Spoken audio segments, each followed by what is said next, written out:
7.8 magnitude Richter earthquake hit the northwest coast of Ecuador that has left 600 deaths. This week will return the semifinals of the UEFA Champions League, Real Madrid vs Manchester City and the Bayern Munich vs Atletico de Madrid. President Peña Nieto advocated for the regularization of drug consumption instead of talking about the prohibition of drugs. Last week spread on social networks a video of the torture of two soldiers and a federal police to civilians in Ajuchitlan del Progreso. This week the Popocatépetl started with volcanic activity. In Guanajuato there were registered 603 report robberies.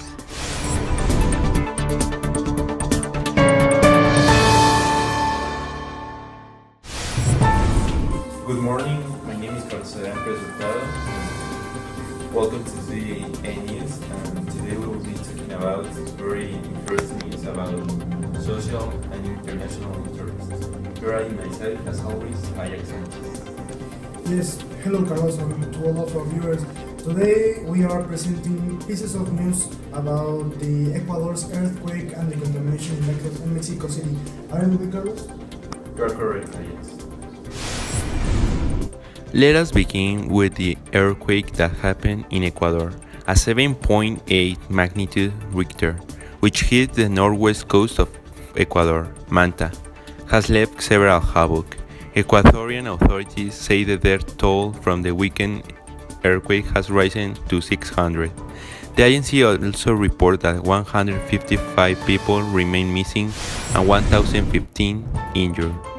It is also announced that almost 25,000 people remain in shelters.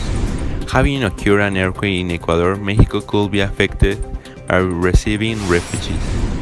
We are facing the biggest disaster in nearly 70 years, said the president of Ecuador.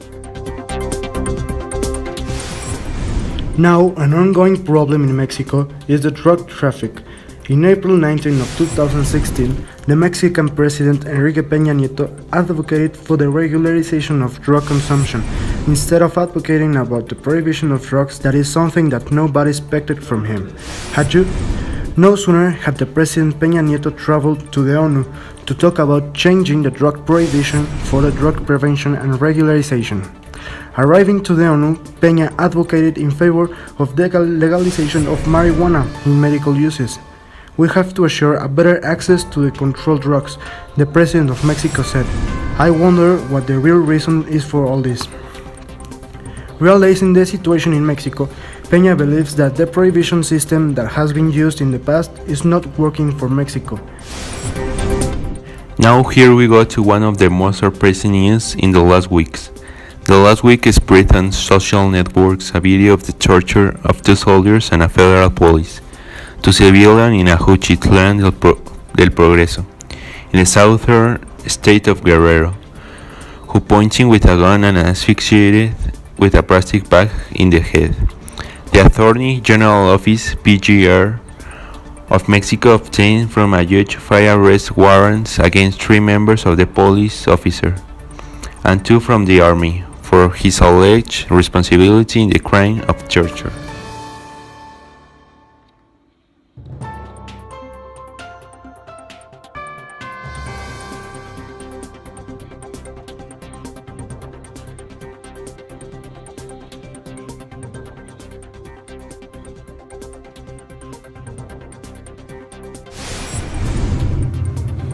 This April 18 of 2016, the Popocatépetl on the banks of Puebla was peacefully only after the volcano started erupting. The people never saw an eruption like this since 1994, didn't they? Realizing the situation, the authorities established the second level of alert, and the most dangerous is the third one. Can this be a big chain of upcoming eruptions? No sooner did the authorities said that going outside with your mouth covered was the best option because of the dust. The volcano had been an active volcano since 1994, and since then the authorities had been watching with cameras 24 hours 7 days of the weekend. This can be because of the usual smoking of the volcano, can it? This day, the city of Puebla woke up with a dense dust covering the city. Should authorities evacuate the city in the next eruption? Having watched the clip of the volcano eruption, all Mexicans in different parts of Mexico were amazed. In order from the National Observatory of Security, Justice and Loyalty (ONC) in Guanajuato, robbery is incrementing each day, in echo room, in every business. There is an increase not only in robbery, there is an increase also in kidnapping, violence, robbery of cars. Some cases are increasing and others are decreasing. The observatory got to know the numbers registered in January. In Guanajuato there was registered 603 report robberies. The year of 2015 was closed with 6,343 cases of robbery in the whole state of Guanajuato. This is a percentage of 528 cases of robbery per month. Only in robbery there is an increase only of 14%. In order of this kind of robbery, Guanajuato is the fourth state with more robbery in Mexico, behind Baja California, Estado de Mexico, and Jalisco. Barack Obama faces immigration hurdles even if he wins at High Court. If U.S. Supreme Court starts a key immigration initiative of President Barack Obama that protects more than 4 million illegal immigrants from deportation, this is something that could inconvenience some U.S. citizens, isn't it? His administration could face a surge of applicants and little time to process them before he leaves office in January 2017. The plan was designed to help illegal immigrant parents of children who are U.S. citizens or lawful permanent residents. Would this project will protect them from deportation and give them work authorization? The Supreme Court on Tuesday said it could decide whether Obama acted lawfully in creating the program by executing an order by passing gridlock Congress. If Obama wins when the court rules by the end of June, his administration could have just 7 months to implement the program. Obama's victory could be short-lived because the next president, set to be elected in November, would have the final say on whether to keep the program in place. Realizing the situation, Mexicans could be affected in a good way because of the new key immigration initiative.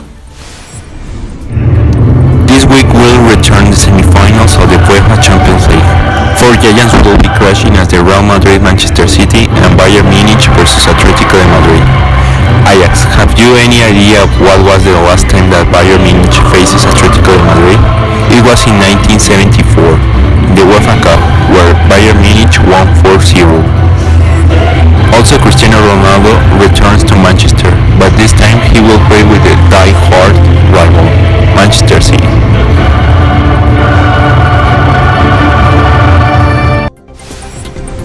Last Thursday at 8:30 a.m. in Guanajuato, a woman named Lorena Aguirre crashed with 3 other cars when she was in completely drunk state. A video where it shows how the woman suborned a police with 100 pesos and immediately she took the nickname of Lady 100 Pesos or Lady Tepetapa because of the street where she crashed was named Tepetapa. Thank you for watching and see you in the next CAN News.